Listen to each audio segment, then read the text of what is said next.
This case takes us back to January 13, 1999, in Baltimore County, Maryland.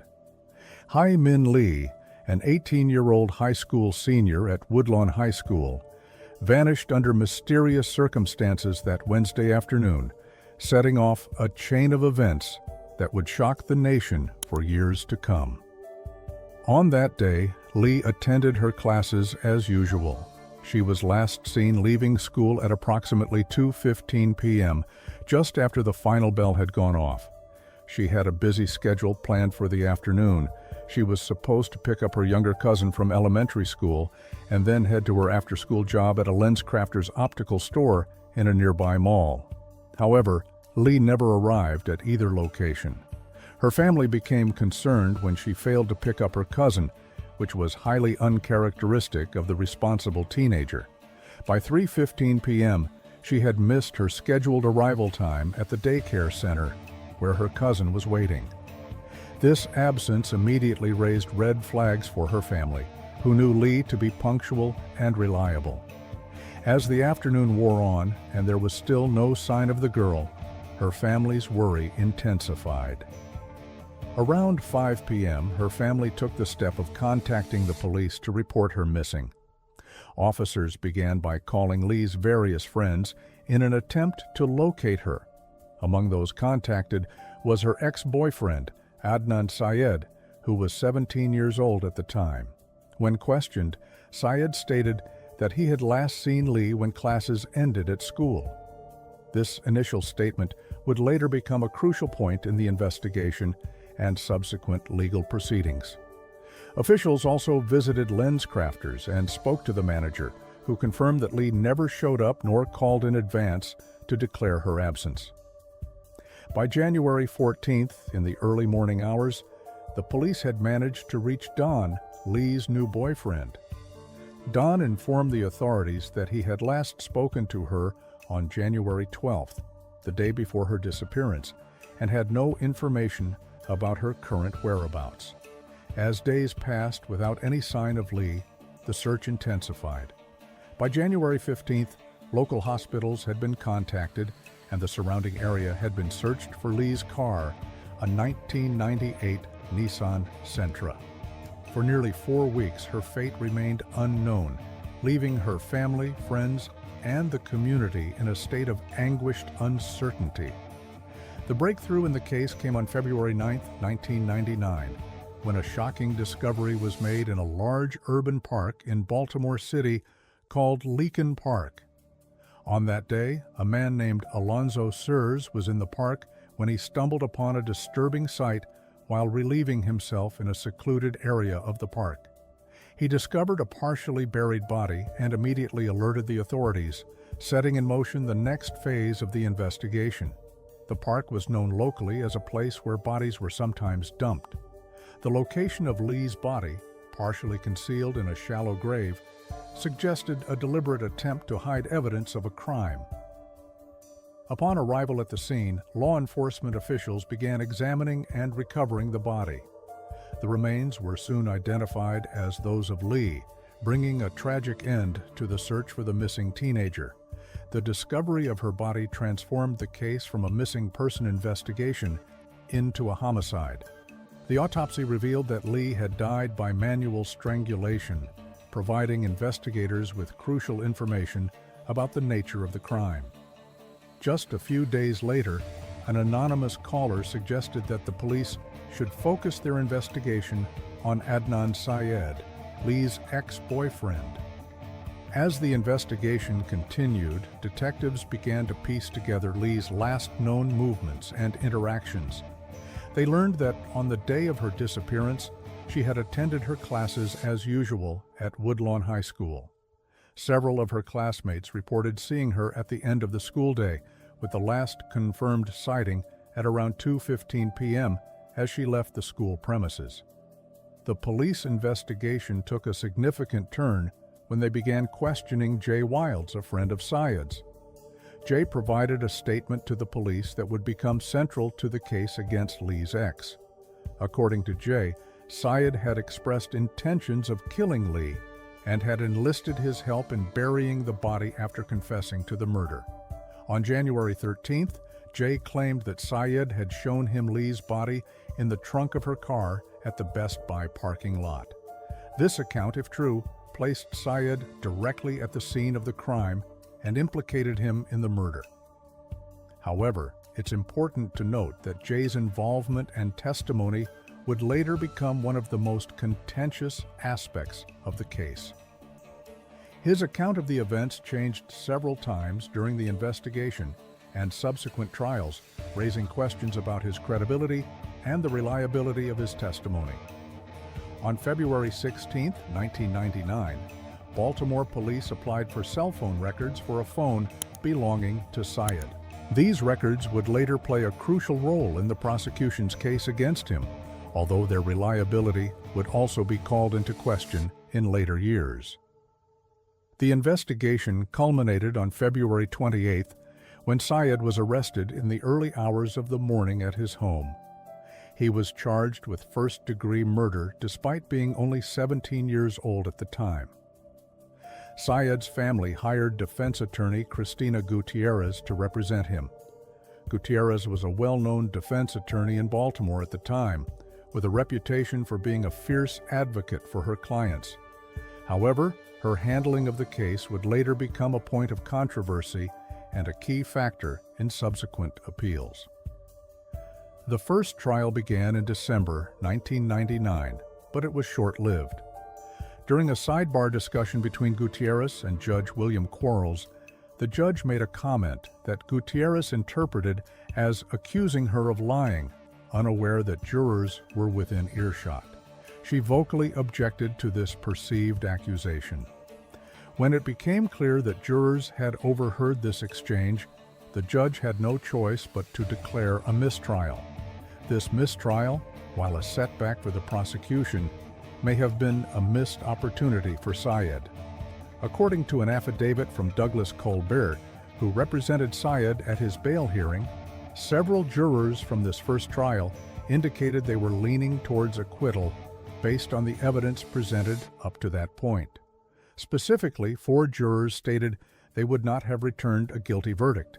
A 5th indicated she would have voted not guilty, and 2 others expressed difficulty believing the state's case. The second trial began in January 2000 and lasted 6 weeks. This trial would prove to be more challenging for the defense. The prosecution, led by Assistant State Attorney Kevin Urich, presented a case that relied heavily on 2 key elements: the testimony of Jay Wilds and cell phone tower evidence. Just like we already went over, Jay provided damaging testimony against his friend. Jay added that he and Syed spent several hours driving around, attempting to establish an alibi before ultimately stashing away the body. The cell phone records obtained by officials corroborated the testimony. On February 5, 2000, after a 2-hour deliberation, the jury found Syed guilty of first-degree murder, kidnapping, false imprisonment, and robbery. He remained calm as the verdict was read, reportedly saying, "I'll be all right. I have faith in the Lord. I know I didn't kill her. The Lord knows I didn't kill her." The sentencing hearing took place on June 6, 2000. In emotional testimony, Lee's mother spoke about the impact of her daughter's death. "I would like to forgive her killer, but as of now, I just don't know how I could," she said. "When I die, my daughter will die with me. As long as I live, my daughter is buried in my heart." In several reports, it was stated that she nearly collapsed as she stepped off the witness stand and that her sobs could be heard from outside the courtroom. Judge Wanda Hurd sentenced Syed to life in prison plus 30 years. In May 2010, he sought post-conviction relief alleging ineffective assistance of counsel.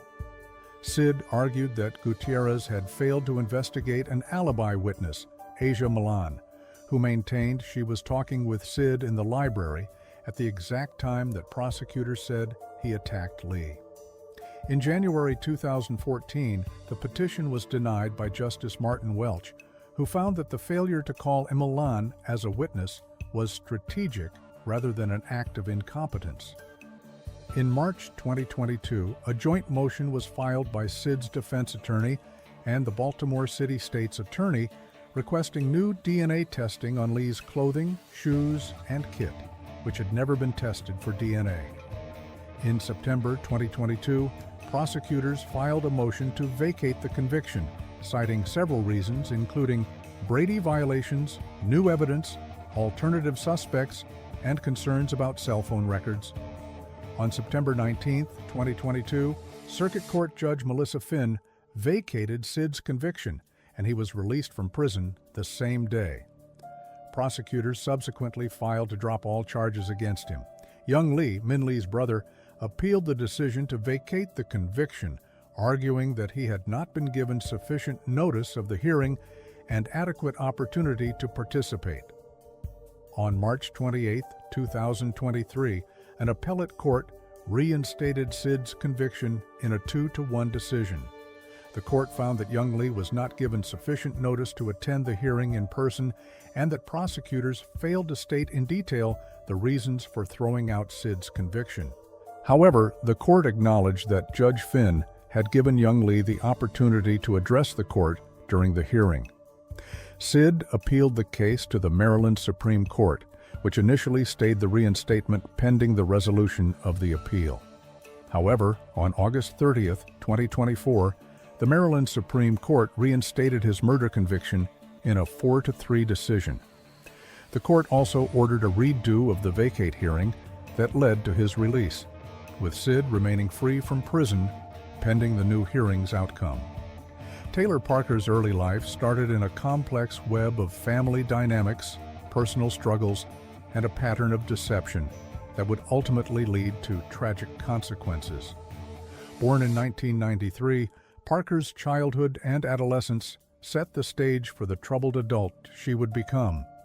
She grew up in a household that, from the outside, may have appeared relatively normal.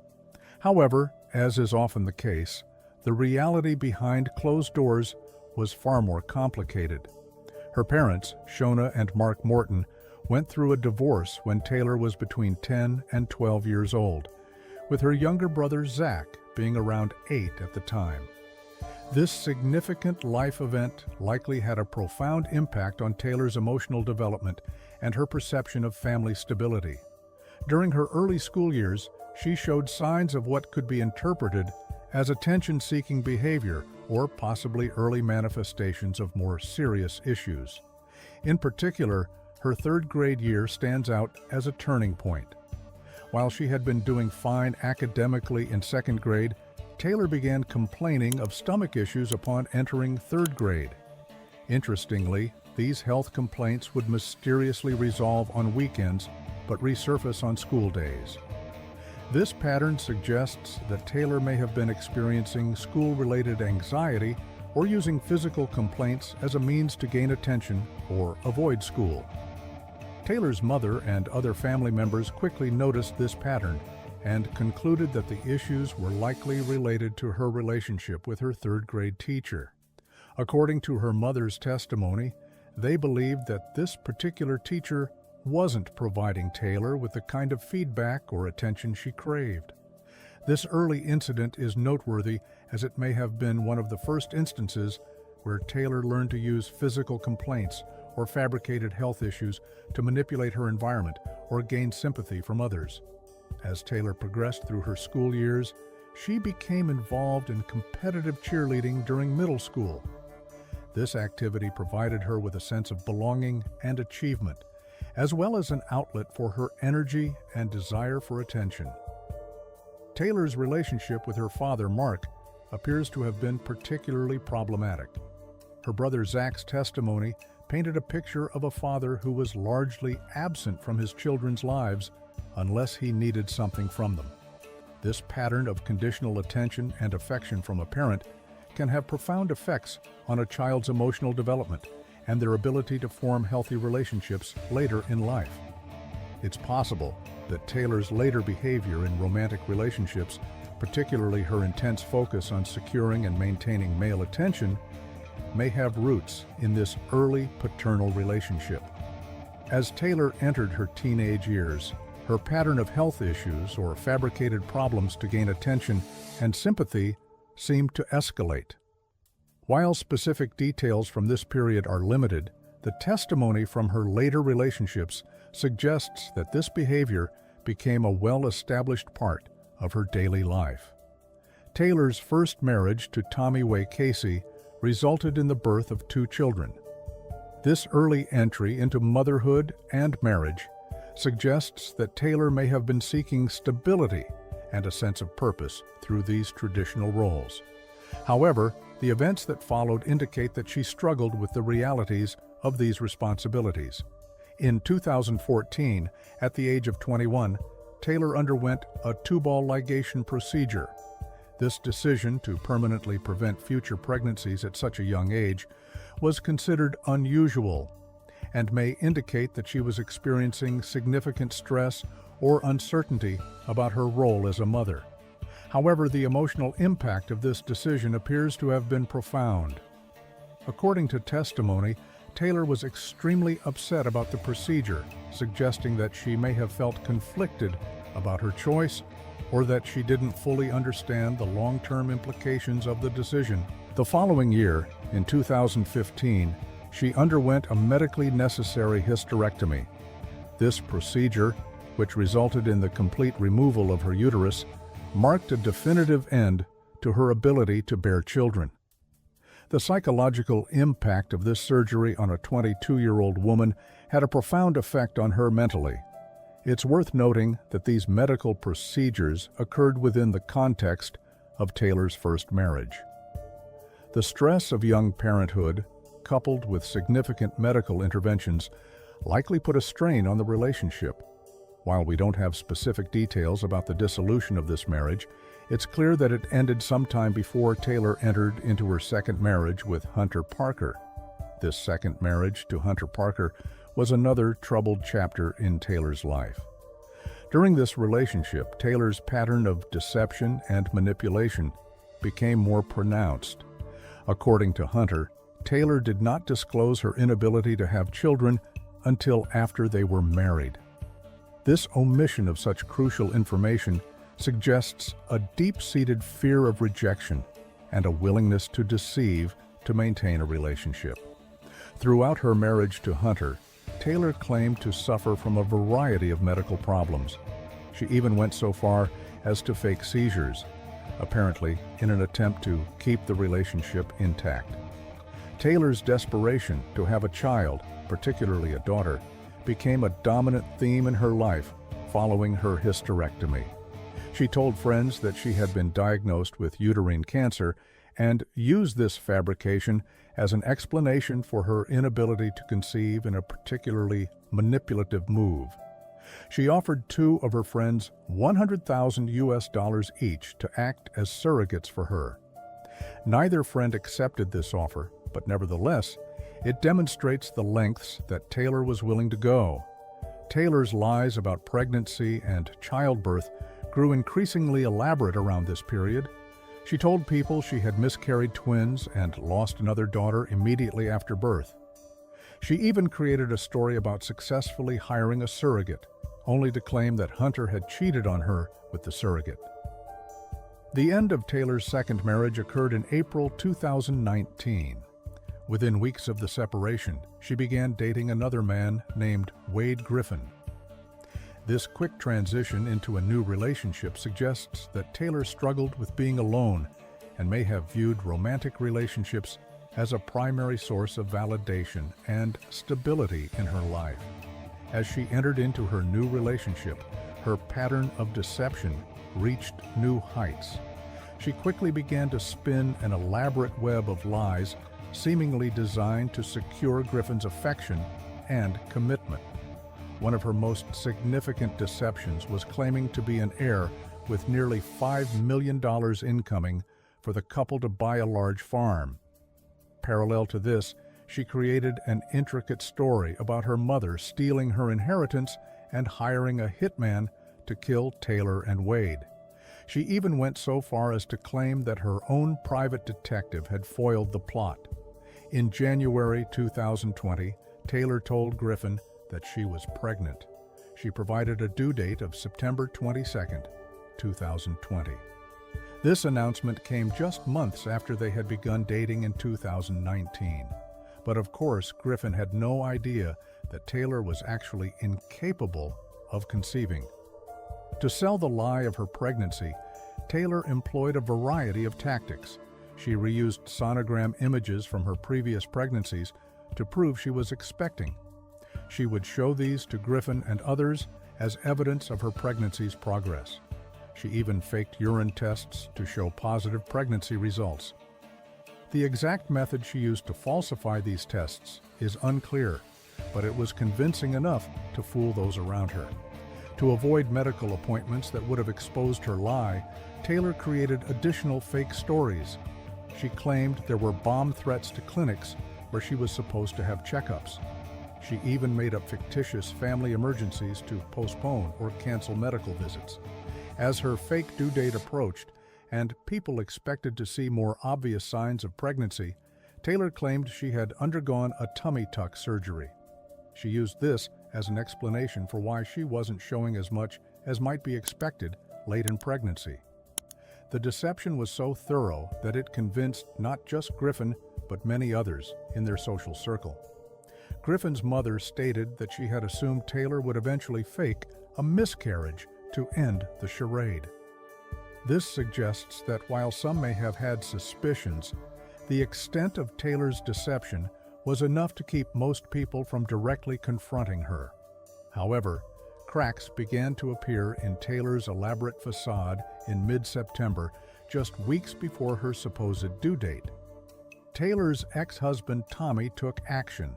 He anonymously texted Griffin multiple times over several days, revealing that Taylor had undergone a hysterectomy and was using sonograms from her older children to fake her current pregnancy. This revelation set off a chain of events that would lead to tragedy. Instead of coming clean, Taylor's actions became more desperate and focused. Her online searches in the days following these texts back this up. She began researching places where pregnant women might gather, looking up hospital birth protocols, and studying the workings of a C-section procedure. Perhaps most chillingly, Taylor admitted to a forensic psychologist during the investigation that she had been tracking and stalking a pregnant patient outside a clinic in Paris, Texas. She had learned this woman's patterns and considered her as a potential victim before ultimately targeting Reagan Hancock. Reagan was a vibrant young woman born on November 14, 1998, in Hope, Arkansas. At just 21 years old, she had already built a life filled with love, family, and promise for the future. Friends and family described her as someone who could light up a room with her presence. She had a natural ability to make others feel comfortable and valued, a trait that would follow her throughout her life. Growing up in a close-knit community, she was involved in various activities and was known for her willingness to help others. In September 2019, Reagan married her high school sweetheart, Homer Hancock. The couple were already parents to a 3-year-old daughter named Kinley. Reagan embraced motherhood with the same enthusiasm and love that characterized everything she did in life. She was a devoted mother, always putting her daughter's needs first and creating a warm, loving home environment at the time of the tragic events that would unfold. Reagan was 34 weeks pregnant with her second daughter. The couple had already chosen a name for their unborn child, Braxland Sage. The anticipation of her arrival had filled the household with excitement. Reagan had been diligently preparing for the new addition to their family, setting up a nursery and eagerly sharing updates about her pregnancy with friends and family on social media. Reagan and Taylor met through social media. Their relationship, while not close, was friendly enough that Taylor had even taken Reagan's engagement and wedding photos. This connection highlights the shocking betrayal that would ultimately lead to her death in the days leading up to the crime. Reagan had been going about her life as usual, balancing her role as a mother with preparations for her second daughter's arrival. She had regular checkups scheduled and was in good health with no complications in her pregnancy. Friends who saw her during this time described her as glowing and excited. On October 9, 2020, the case came to a peak in New Boston, Texas. The day began like any other for Reagan. She was at home with her 3-year-old daughter, going about her morning routine. Unknown to her, Taylor had been meticulously planning this day, having researched various aspects of childbirth and fetal abduction in the preceding weeks. At approximately 7:30 a.m., Taylor arrived at Reagan's home. Phone records indicate that there was a brief exchange of text messages between the two women. Between 7:22 a.m. and 7:52 a.m., what happened next was nothing short of unimaginable violence. Taylor launched a frenzied attack on Reagan, ultimately subduing her and ending her life. Reagan fought back fiercely, evidenced by her numerous defensive wounds on her hands and arms, which dislocated one of Taylor's fingers. Prosecutors believe that Taylor used a mason jar filled with sand, a memento from Reagan's own wedding, to strike her repeatedly. Following this, Taylor proceeded to strangle Reagan. However, due to immense resistance, Taylor then resorted to stabbing Reagan over and over. The medical examiner's report revealed over 100 stab wounds across her body. The most horrific part of the attack came next, with Reagan still alive and fighting for her life. Taylor began to cut into her abdomen. Prosecutors later emphasized this point, stating the pain Reagan must have felt when Taylor started cutting her abdomen hip to hip is indescribable. She then proceeded to remove Reagan's unborn child from her womb. The baby was then removed along with the placenta. Even after this horrific act, Taylor's attack did not cease. Realizing that Reagan was still alive, Taylor continued her assault, as prosecutor Lauren Richards later stated in court. When Taylor had the baby and Reagan was still alive, that's when Taylor started slashing and cutting. She couldn't leave her alive. It was no quick death. She just kept cutting her, I guess. Reagan would not die fast enough for Taylor to get out of there and get on with her plans in a final gruesome act. Taylor took the scalpel she had used to remove the baby and ended Reagan's life at approximately 9:37 a.m., less than 2 hours after the estimated time of the murder. Taylor was seen driving erratically by police in Idabel, Oklahoma, about 12 miles northwest of the crime scene in New Boston. When officers pulled her over, they encountered a shocking and disturbing scene. Taylor claimed she had just given birth in her car.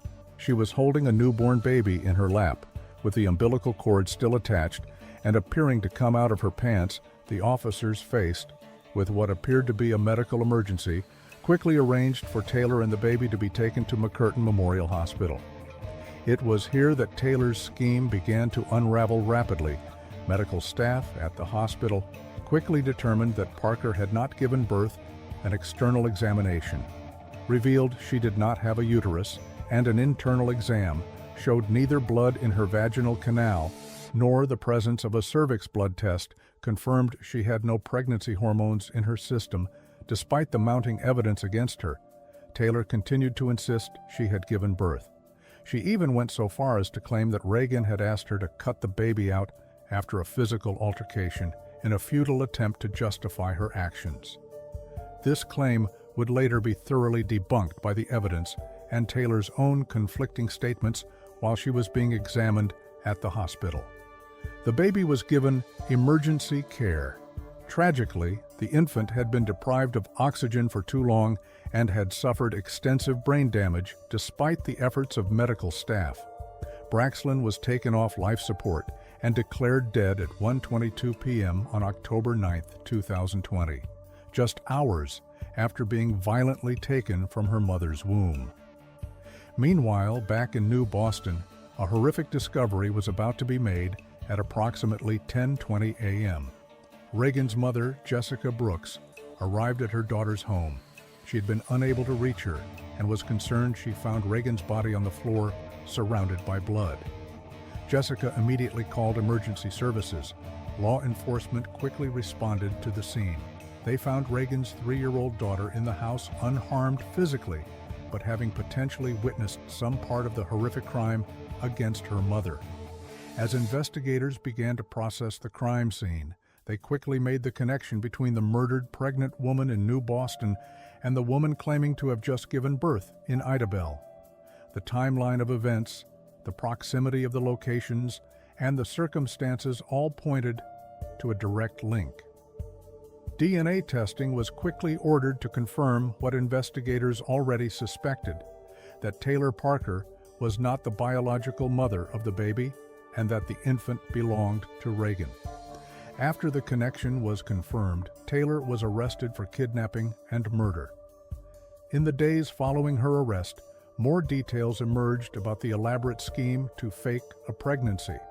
Investigators uncovered evidence of her extensive online research into faking pregnancy symptoms, obtaining sonograms, and even studying videos of C-sections. The trial began in September 2022 and lasted about 2 months. On October 3, 2022, a Bowie County jury found Taylor Parker guilty of capital murder in the deaths of Reagan and her unborn baby, Braxlyn. The penalty phase of the trial lasted several weeks, during which both the prosecution and defense presented evidence and testimony to help the jury determine Parker's sentence on November 9, 2022. After deliberating for just over an hour, the jury sentenced Taylor Parker to death. The jury had to consider whether she would pose a future danger and if there were any mitigating circumstances that would warrant a life sentence instead of the death penalty. They answered affirmatively to the first question and negatively to the second, resulting in the death penalty. What do you think happened? Let us know in the comments below. Don't forget to like and subscribe to Criminologist for more true crime cases like this one. Stay tuned as we dive deeper into the mysteries that continue to haunt us.